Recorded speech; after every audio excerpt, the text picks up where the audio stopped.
is quite appropriate because the film that we're going to be talking about today is A Quiet Place Day 1. Sod keeping that up for the entire review. Also, if this Quiet Place scenario were to happen in real life, I'd be screwed. I have 2 cats. They are not like the cats in this film. They're loud. Kylo and Ari, I love them dearly, but they'd be my death sentence. Wouldn't you? You'd be you okay, you don't wanna be on camera. You're camera shy. You say hello to everyone? Yeah. In the previous Quiet Place films, we followed one family a year into this apocalyptic invasion of aliens that will decorate the walls with your insides if you make a sound. For this prequel, we are taken back to day 1, when the first attack took place, and what better place to be when everyone is needing silence than the middle of New York City? Lupita Nyong'o and Joseph Quinn star as 2 would-be survivors trying to traverse the desolate NYC landscape in a bid to escape. John Krasinski gave us a brief but nail-biting glimpse of the events of Day 1 in the opening of A Quiet Place 2. It was chaotic, carnage was everywhere, and genuinely terrifying to witness such helplessness. But in Day 1, newcomer to the series, writer-director Michael Sarnoski puts us smack bang in the center of New York City, one of the loudest cities in the entire world. And in the opening text of the film, it actually states that the average noise level inside New York City is 90 decibels. That of a constant scream. So when you hear people talking about, well, it's the city that never sleeps, it doesn't sleep, because everyone's fucking screaming. Taking the series, though, to a larger playing field was a stroke of genius. It's equal parts shocking to see the people and this city totally upended by the arrival of these aliens, but in the opening part of the film that we get, where it's an introduction to the characters, but also to just the state of the world at this very point, before all hell breaks loose, there's an overwhelming sense of dread. You know what is going to happen, and you know that for most of these people, it's not going to end well. Sarnoski has tapped into the chilling intensity of what made the first 2 films so successful, but he's dialed up that intensity to the max. Like, come on, living on a purpose-built farm that is designed for you to make as little noise as possible, that's dandy. But when you're in the middle of New York City and everyone around you has no idea how these aliens operate, you're stuck in trashed city streets where you're not in control of the noise that you make and that may be around you. No wonder that my heart was beating out of its chest. A Quiet Place Day 1 showcases good old-fashioned suspense. Set pieces that are designed for you to grip the armrests of your cinema chair, maybe even rip them off if needs be. Every muscle in your body is tight with tension. And don't even get me started on how this film has an ability to hold your breath captive so that you, watching the film, you don't even want to make a sound in case you're discovered. And once again, what is paramount to this film's success is the sound design.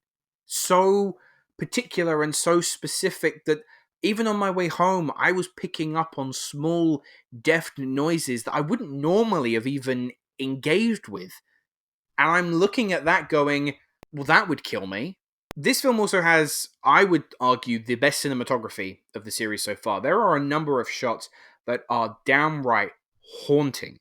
There's a shot of the New York City landscape where the city's been completely ravaged. There's no electricity, there's no lights, and it is the middle of the night and a thunderstorm hits. And the entire city is lit up with lightning.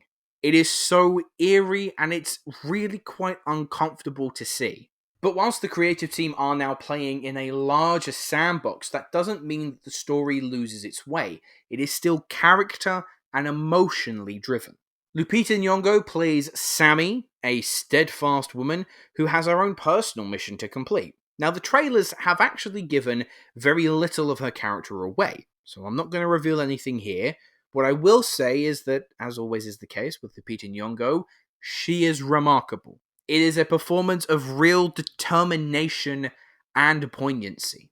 Joseph Quinn is great too. It's a very real and authentic portrayal of vulnerability and genuine fear.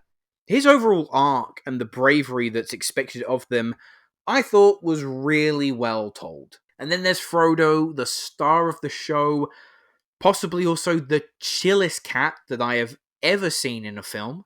This is not a chill cat. You are not Frodo. He struts around like an absolute boss, but as a cat dad, I have to say there are a number of times when I was in absolute agony any time that Frodo was in peril.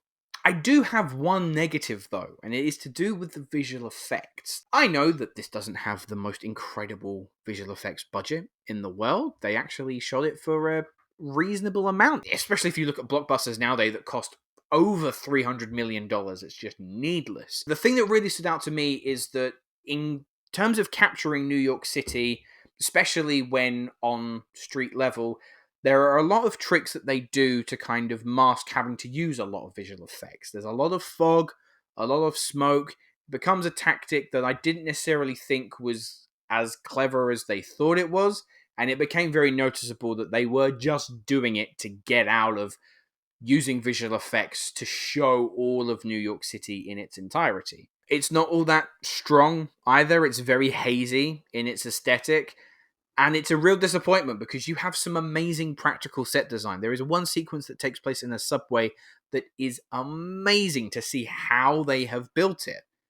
But the blurry visual effects that occupies the surroundings, it does stand out. But all in all though, this was a really bloody great movie. Possibly the second best of the series, a hair behind the first. A Quiet Place Day One is a first-rate suspense thriller that will have audiences chewing their nails down to the bone. A riveting, cinematic experience that cleverly tells a grounded, emotional story, but on a giant canvas. The tension is there, the great character work is there, it may even have you shedding a tear or two.